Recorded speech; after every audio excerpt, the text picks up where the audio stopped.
आज सकाळी सकाळी देवपूजा करून घेतली. देवपूजा करून नमस्कार करून आज सकाळी नाश्ता केला. नाश्ता करून मग निघालो बाहेर मंदिरात. आज गुरुवार होता म्हणून दर्शन करून घेतलं दत्तबाबाचं. बाजूला स्वामी समर्थ महाराजांचे यांचे पती अक्कलकोट म्हणून मठ आहे, त्या मठात जाऊन दुर्गा मातेचं पहिलं दर्शन केलं. नंतर बाजूलाच 12 ज्योतिर्लिंगांची स्थापना केलेली होती, त्या ठिकाणी दर्शन करून घेतलं. मग पुढे स्वामी समर्थ महाराजांच्या मठाकडे रस्ता पकडला. तिथून पुढे जात मी स्वामी समर्थ महाराजांच्या मठात गेलो. मग आज मस्त स्वामी समर्थांचं दर्शन केलं.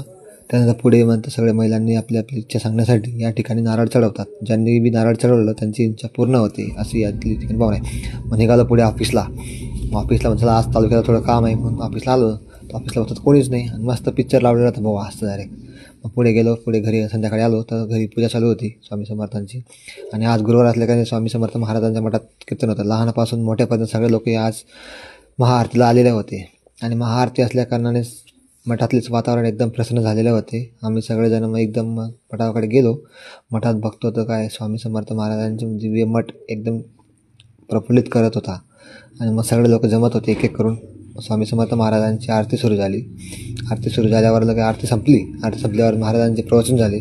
प्रवचन जसं संपलं तसं सगळ्या लोकांनी एकच गर्दी केली दर्शनासाठी. सगळेजण दर्शन करत होते. आम्ही पण दर्शन करून घेतले.